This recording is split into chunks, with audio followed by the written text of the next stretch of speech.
Friends, हॉरी to all, कैसे हैं आप सब। आई होप आप सब अच्छे होंगे। मैं अमान आपके साथ एक बार फिर मौजूद हूं बहुत ही इंपॉर्टेंट लेक्चर के साथ, जो कि है इंडियन कॉन्ट्रैक्ट एक्ट 1872 का वॉइड एग्रीमेंट्स।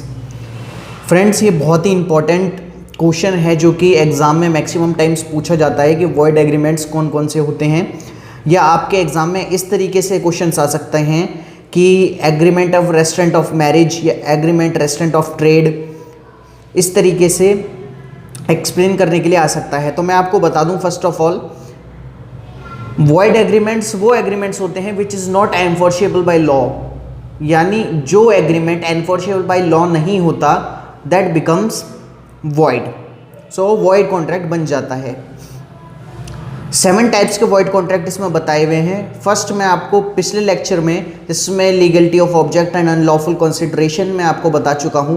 अगर वो आप वीडियोस देखना चाहते हैं तो आप डिस्क्रिप्शन बॉक्स में जाकर वहां देख सकते हैं, वरना एंड स्क्रीन में जाकर भी आप उस वीडियो को वॉच कर सकते हैं।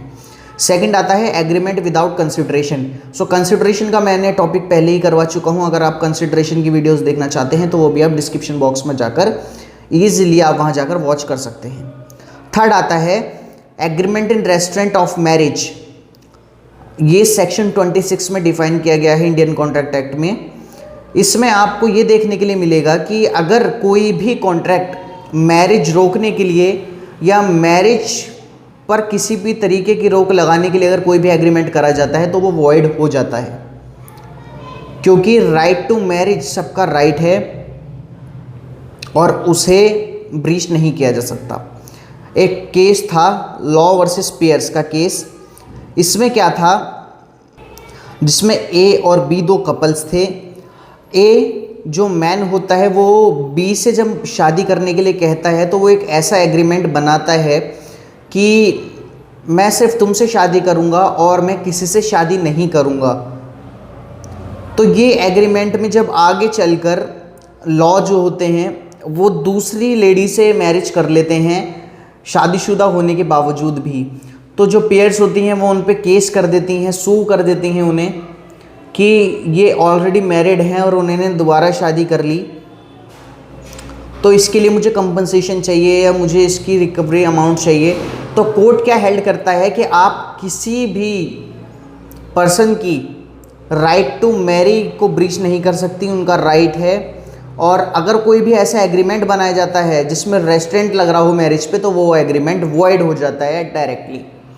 सो बहुत इजी वर्ड्स में मैंने आपको समझाया है कि रेस्ट्रेंट ऑफ मैरिज में क्या था कि जब आप किसी भी पर्सन की फ्रीडम पे, राइट टू मैरिज पे अगर कोई रोक लगाते हैं तो वो एग्रीमेंट वॉइड हो जाता है इंडियन कॉन्ट्रैक्ट एक्ट में।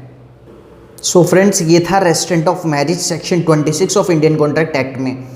यानी आप किसी भी पर्सन की रेस्ट्रेंट ऑफ मैरिज नहीं कर सकते, उसकी मैरिज पर रोक लगाने वाला कोई भी एग्रीमेंट या कॉन्ट्रैक्ट नहीं बना सकते। वो कॉन्ट्रैक्ट आपका वॉइड एब इनिशियो हो जाएगा, यानी डायरेक्टली वो उसे वॉइड करार दे दिया जाएगा। उस पर कोई भी आप ना रिकवर अमाउंट ले सकते हैं, ना आप उस चीज़ को सू कर सकते हैं। आप सू करने के बावजूद भी आपको उसका कोई कंपनसेशन या कोई भी आपको उसका